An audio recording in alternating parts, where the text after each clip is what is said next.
பத்தின எல்லா உண்மையும் வாசு செல்வத்துக்கிட்ட சொல்லிட்டான். நல்ல வேளை ஆண்டி, நான் அழுது புலமனதை நம்பி வாசு, ரேவதி, அந்த செழியன் எல்லாரையும் பார்ட்டி விட்டு அடிச்சு விரட்டிட்டாரு. இதே செல்வம் மட்டும் வாசு சொன்னதை நம்பி இருந்தா என் நிலைமை என்ன ஆயிருக்கும்? உன் நிலைமை என்ன? உன்னையே நம்பி இருக்கிற என் நிலைமை கொஞ்சம் யோசிச்சு பாத்தியா? அந்த ரேவதி தான் வாசுவுக்கு தலையண மந்திரம் போட்டு அவ பேச்சையே கேட்கற மாதிரி பண்ணி வச்சிருக்கா. எனக்கு என்ன பண்றதுன்னே புரியல. நீங்க இனிமே எனக்கு எதுவும் செய்ய வேண்டாம். இது வரைக்கும் நீங்க செஞ்ச உதவி எல்லாத்துக்கும் நன்றி. இனிமே உங்க சவகாசமே வேணான்னு சொல்றதுக்காக தான் உங்களை வர வச்சேன். நந்தினி, நந்தினி, வாசு பண்ணது தப்புதான். நான் இல்லைன்னு சொல்லல. துரோகம் தான், அதையும் நான் இல்லைன்னு சொல்லல. அதுக்காக நீ என்ன வெறுத்து ஒதுக்குறதுல என்ன நியாயம் சொல்லு? இந்த நிமிஷம் வரைக்கும் நான் உன் பக்கம் தானே இருக்கேன். இத பாரு, எப்படியோ மெதுவா வாசுவை திருத்தி உன் பக்கம் கூட்டிட்டு வந்துடுறேன் நந்தினி. என்ன நம்பு நந்தினி.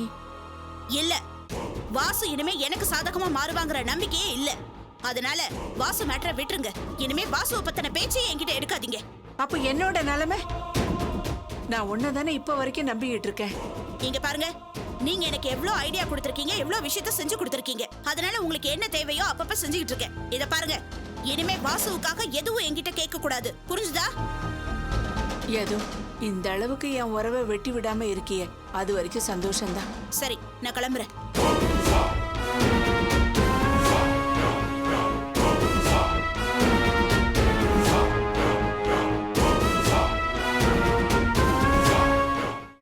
வணக்கம் சார். வணக்கம்மா. வாசு, இவர் தான் எங்க மேனேஜர். ஓ, வணக்கம். வணக்கம் சார். சார், இவர் என் குழந்தைனர் வாசு. மேடம் டிரைவர் வேலைக்கு ஆள் வேணும்னு சொல்லியிருந்தாங்க. இவர் கூட நல்ல கார் ஓட்டுவார் சார். கொஞ்ச நாள் டிரைவரா வேலை பார்த்திருக்காரு. தற்சமயம் வேலை இல்ல, அதான் இங்க சேர்த்து விடலான்னு கூட்டிட்டு வந்தேன். மேடமே சொல்லிட்டாங்கல்ல, அப்புறம் உங்க ரெக்கமெண்டேஷன் வேற இல்லன்னு சொல்ல முடியுமா? உங்களுக்கு எத்தனை வருஷம் எக்ஸ்பீரியன்ஸ் இருக்கு? டிரைவிங்ல 10 வருஷம் எக்ஸ்பீரியன்ஸ் இருக்கு. ஓரளவுக்கு மெக்கானிக் வேலை கூட தெரியும். அப்புறம் என்ன, இப்பவே டியூட்டில ஜாயின் பண்ணுங்க. கம்பெனி யூனிஃபார்ம் தருவாங்க, அதை வாங்கி போட்டுக்குங்க. Thank you sir. ஏ சார், மேடம் கிட்ட சொல்ல வேண்டாமா? நீங்க சொல்லி மேடம் வேணான்னு சொல்லுவாங்களா? மேடம் ஃபங்க்ஷனுக்கு போயிருக்காங்க. ஃபர்ஸ்ட் டியூட்டில ஜாயின் பண்ணட்டும், மேடம் வந்த பிறகு சொல்லிக்கலாம். ரொம்ப நன்றி சார். என்ன அர்ச்சனா, எதுக்கு இந்த ஃபார்மாலிட்டிஸ் எல்லாம்? இவரை கூட்டிட்டு போய் ரூல்ஸ் அண்ட் ரெகுலேஷன் எல்லாம் சொல்லி கொடுங்க. ஒரிஜினல் லைசென்ஸை சப்மிட் பண்ணிருங்க. ஜெராக்ஸ் நீங்க வச்சுக்கங்க. Okay sir. Okay, thank you. Vasu, அங்க போய் நீ யூனிஃபார்ம் மாத்திட்டு வந்து ஜாயின் பண்ணு. சரிங்க, நீ நான் போய் மாத்திட்டு வந்துடுறேன். Good morning madam. Good morning madam. வணக்கம். வணக்கம்மா. என்னம்மா எங்க நிக்கிற? என் குழந்தைனரை டிரைவர் வேலைக்கு கூட்டிட்டு வந்தேன். மேனேஜர் கிட்ட சொன்ன ஜாயின் பண்ணிக்க சொல்லிட்டாரு. யூனிஃபார்ம் மாத்த போயிருக்காரு மேடம். இப்போ வந்துருவாரு. சரி. அர்ச்சனா, குழந்தை எப்படி இருக்கான்? நல்லா இருக்கா மேடம். அம்மா கிட்ட குழந்தைய விட்டுட்டு வேலை பாக்குறியே, உனக்கு கஷ்டம் இல்லையே? அதெல்லாம் ஒரு கஷ்டமும் இல்ல மேடம். அம்மா குழந்தைய பாத்துக்கிறாங்க. மேடம், இதான் வாசு, என் குழந்தைனார். வணக்கம் மேடம். இவனா உன் குழந்தைனாரு? ஆமா மேடம். இவனே டிரைவர் வேலைக்கு ரெக்கமெண்ட் பண்ண? டேய், உனக்கெல்லாம் எங்க கம்பெனி யூனிஃபார்ம் போட கொஞ்சம் கூட அருகதை இல்ல. முதல்ல யூனிஃபார்ம் கல்றாங்கறல்ல. என்னாச்சு மேடம்? வாசு உங்களுக்கு முன்னாடி தெரியுமா? அவர் என்ன தப்பு பண்ணாரு? என்ன தப்பு பண்ணானா? இவன் நல்லவனே கிடையாது அர்ச்சனா.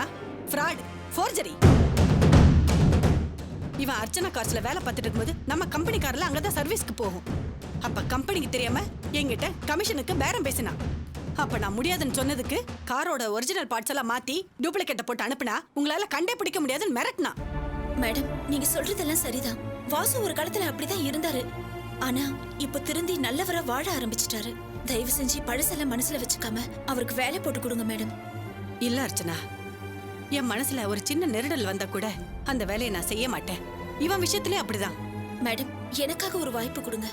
தப்பு செஞ்சவங்க திருந்தி வரும்போது அவங்கள நாம ஆதரிக்கணும். இல்லனா மறுபடியும் அவங்க அதே தப்பான வழிக்கு போயிடுவாங்க. ப்ளீஸ் மேடம், எனக்காக கொஞ்சம் கருணை காட்டுங்க. சாரி அர்ச்சனா, இந்த விஷயத்துல என்னால உனக்கு ஹெல்ப் பண்ண முடியாது. டேய், இன்னும் ஏன் நிக்கிற? போய் யூனிஃபார்ம் கழட்டு போ. மேடம் ப்ளீஸ், அண்ணி, நான் சொல்றது. வேண்டாம் நீ. எனக்காக நீங்க கெஞ்ச வேண்டாம். நான் என்னைக்கு பண்ண தப்புக்கு இன்னைக்கு தண்டனை கிடைச்சிருக்கு. பரவாயில்ல, இதுவும் ஒரு வகையில நல்லதுதான். நான் வேற ஏதாவது வேலை தெரிக்கிறேன். Thank you madam. Vasu,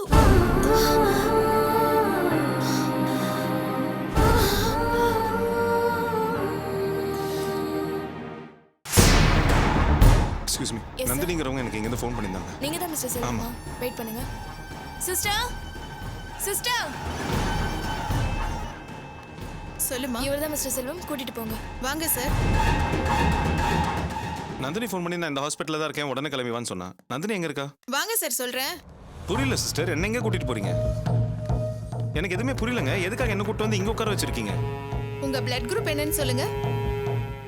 B positive ஏன்? கையை காட்டுங்க. ஒரு நிமிஷம் இருங்க சிஸ்டர். எதுக்கு இப்போ என்கிட்ட இருந்து பிளட் எடுக்கிறீங்க? பிளட் டெஸ்ட் மட்டும் இல்ல சார், இன்னும் பல டெஸ்ட் எடுக்க வேண்டியிருக்கு. எனக்கு எதுக்கு எடுக்கணும்? நான் நல்லா தானே இருக்கேன், எனக்கு எந்த பிரச்சனையும் இல்லையே. நந்தினி ஃபோன் பண்ணி நான் இந்த ஹாஸ்பிட்டல் தான் இருக்கேன், உடனே கிளம்பி வான்னு சொன்னா. நான் அவளுக்கு ஏதோ பிரச்சனை சொல்லி 18 டெஸ்ட் ஓடி வந்தா நீங்க என்ன உட்கார பிளட் டெஸ்ட்ல எடுத்துட்டு இருக்கீங்க. நந்தினிக்கு என்னாச்சு? அவளுக்கு என்ன பிரச்சனை? என்ன சார், உங்களுக்கு எதுவும் தெரியாத மாதிரி பேசுறீங்க? சத்தியமா எனக்கு எதுவுமே தெரியாது சிஸ்டர். நந்தினி இப்போ எங்க இருக்கா? அவங்க அந்த கேபின்ல டெஸ்ட் எடுத்துட்டு இருக்காங்க. நீங்க கொஞ்சம் கோஆபரேட் பண்ணுங்க சார். எனக்கு எந்த டெஸ்ட்டும் வேணாம்.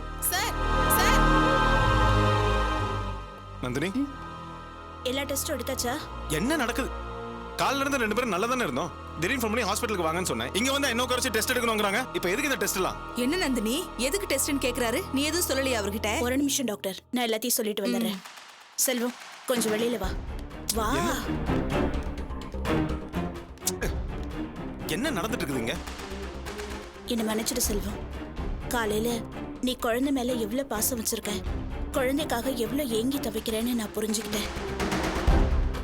நம்ம 2 பேருக்கும் தான் குழந்தை பெத்துக்கிறதுக்கான வாய்ப்பே இல்லையே. ஆனா நான் உனக்கு ஒரு குழந்தைய பெத்து கொடுக்கணும். நாம 2 பேரும் கணவன் மனைவியா ஒண்ணு சேராமலேயே நம்ம குழந்தைய பெத்து எடுக்கணும். அதுக்காக தான் டெஸ்ட் டியூப் பேபி செக்கப்காக ஹாஸ்பிட்டலுக்கு வந்தேன். உன் விரல் நுனி கூட என் மேல படாம உன் குழந்தைக்கு நான் தாயாகி நல்லபடியா பெத்து எடுத்து உன் கையில ஒப்படைக்கணும் செல்வம். தயவு செஞ்சு இந்த டெஸ்ட்டுக்கு நீ கோஆபரேட் பண்ணு ப்ளீஸ். உன் குழந்தை ஏக்கத்தை தீர்த்து வைக்கிறதுக்கு எனக்கு இதை தவிர வேற வழி தெரியல செல்வம். என்ன என்ன பைத்தியக்காரத்தனம் நந்தினி இது? குழந்தைக்காக நீ இப்படி ஒரு முடிவெடுத்த?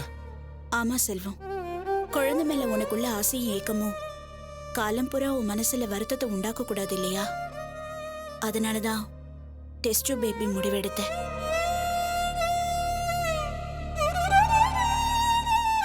இல்ல நந்தினி, இது வேண்டாம். இதுக்கு வேற வழி இருக்கு. நீ வா. என்ன செல்வம்? நான் வேண்டான்னு சொல்றேன்ல, வா. அர்ச்சனாக்கா மூலமாவது உனக்கு ஒரு நல்லது நடக்கும்னு நினைச்சிட்டு இருந்த வாசு, அதுவும் இப்படி ஆயிடுச்சே. உனக்கு வேலைக்கு ஏற்பாடு பண்றேன்னு கூட்டிட்டு போன அர்ச்சனாவுக்கு ரொம்ப தர்ம சங்கடமா ஆயிருக்கும்ல. என்னையா நீ என்ன அவளை பத்தியே கவலைப்பட்டு பேசிட்டு இருக்க? இவனுக்கு நல்லது பண்ணணும்னு நினைச்சா கூட்டிட்டு போயிருப்பா.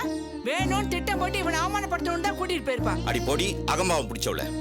அர்ச்சனாவை பத்தி குறை சொல்லடா உனக்கு தூக்கமே வராதா? யா, உண்மையிலே இவனுக்கு நல்லது பண்ணணும்னு நினைச்சிருந்தா அவ முதலாளி கையில கால விழுந்தாவது இவனுக்கு வேலை வாங்கி கொடுத்துருக்கணும். இப்ப இவன் இவ்வளவு தூரம் கஷ்டப்பட்டு இருக்கிறது யாரால?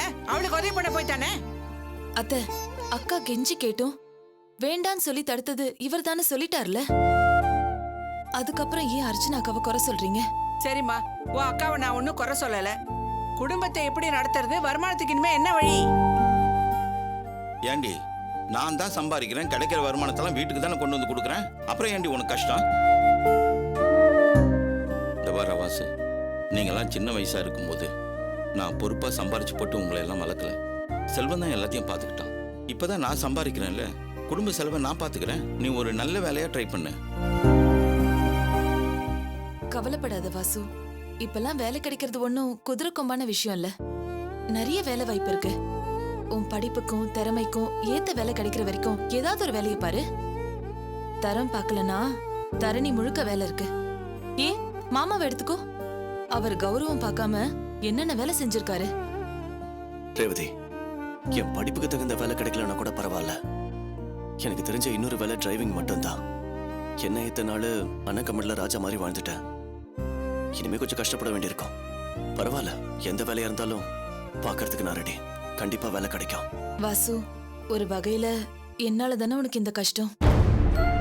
என்ன ரேவதி பேசுற நீ? எப்ப நான் தெரிஞ்சிட்டேன்னு முடிவெடுத்தனோ அப்பவே இதெல்லாம் எதிர்பார்த்தது தானே. மனசளவுல இப்ப கூட நான் சந்தோஷமா தான் இருக்கேன். என்ன அன்னைக்கு உதவி பண்ண முடியலங்கிற ஒரு வருத்தம் மட்டும்தான். வாசு, வேலை இல்லையேன்னு கவலைப்படாத. உனக்கு ஒரு நல்ல வேலைக்கு நான் ஏதாவது ஏற்பாடு பண்றேன். பாக்கியம், நான் போய் அர்ச்சனாவை என் குழந்தைய பார்த்துட்டு வந்துடுறேன்.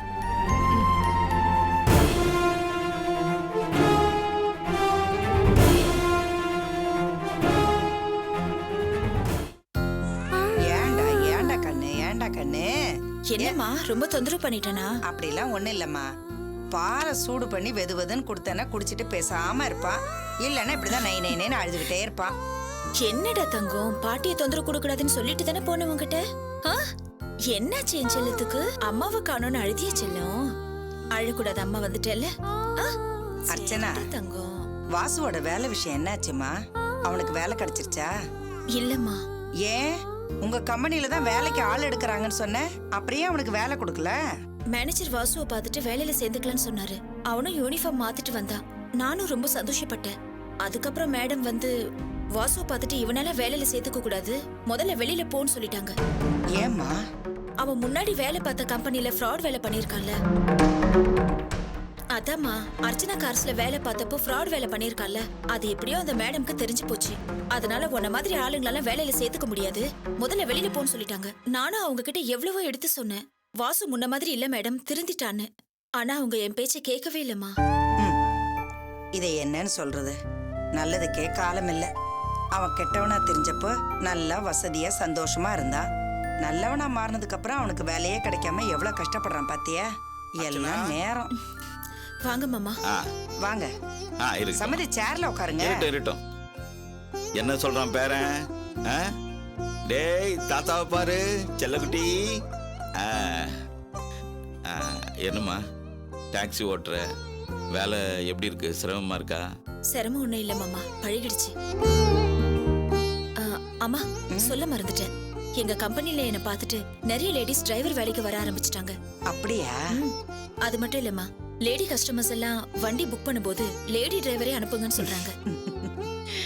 பரவாயில்லம்மா, நீ வேலைக்கு போய் மற்ற பெண்களுக்கெல்லாம் முன்னுதாரணமா இருக்கியே, ரொம்ப சந்தோஷமா இருக்குமா. அத பாராட்டிதான் மாமா, நான் டியூட்டி முடிஞ்சு வரும்போது எங்க மேடம் என் கையில ஒரு கிஃப்ட் கவர் கொடுத்தாங்க. அம்மா இந்தாங்க, இத நீங்களே பிரிச்சு பாருங்க. என்னது அது? தெரியலம்மா, பாருங்க. என்னது? பணம்.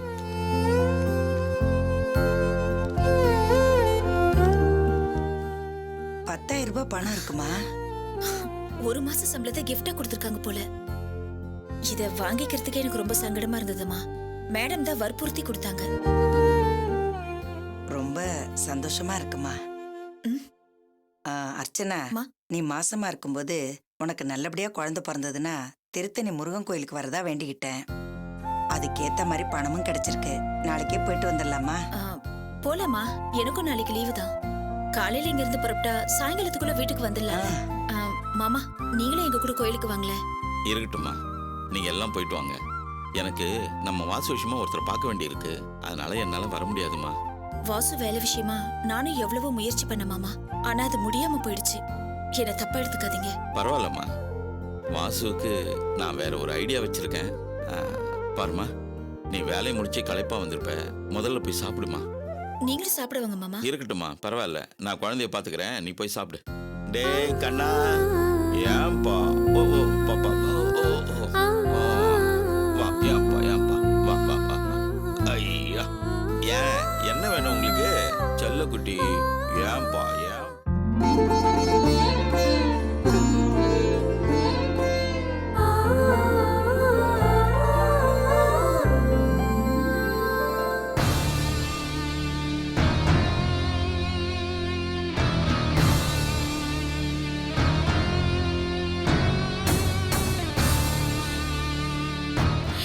என்ன செல்வம், ஏதோ புதுசா பாக்குற மாதிரி பாக்குற? புதுசா தான் இருக்கு. டெஸ்ட் பேபி எல்லாம் ஒண்ணு வேணா, வாரிசு தானே, நான் பாத்துக்கிறேன்னு சொல்லி வீட்டுக்கு கூட்டிட்டு வந்தேன். புடவை கட்டி பூ வச்சுக்க சொன்னேன். நீயும் வேஷ்டி சட்டையில இருக்கிற. என்ன, எங்க போறோம்? எங்கேயும் போல. வா.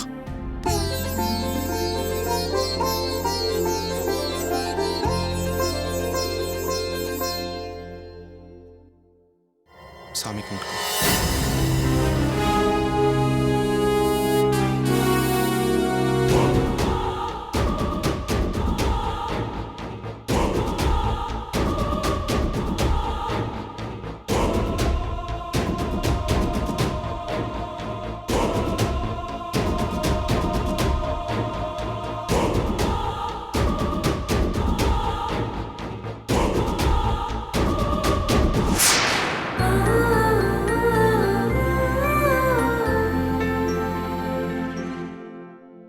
என்ன அப்படி பார்க்குற?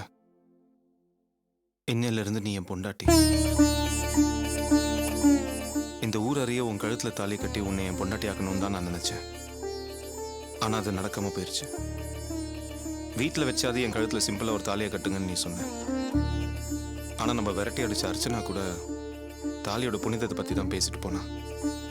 அப்பேற்பட்ட தாலியை நான் வீட்டுக்குள்ளேயே உனக்கு கட்டக்கூடாது நந்தி. ஊர் அறிய எல்லாரும் பார்க்க தான் உன் கழுத்துல நான் தாலியை கட்டணும். அது வரைக்கும் உன் நெத்தில வச்ச அந்த குங்குமம் தான் நம்ம கல்யாணத்துக்கு சாட்சி. ஆமா, நம்ம ஊர் சம்பிரதாயப்படி ஒரு ஆம்பளை ஒரு பொம்பளை நெத்தியில குங்குமத்தை வச்சாலே அவங்க 2 பேரும் புருஷ பொண்டாட்டின்னு தான் அர்த்தம். ஸோ இந்த கடவுள் சாட்சியா இன்னில இருந்து நீ என் பொண்டாட்டி.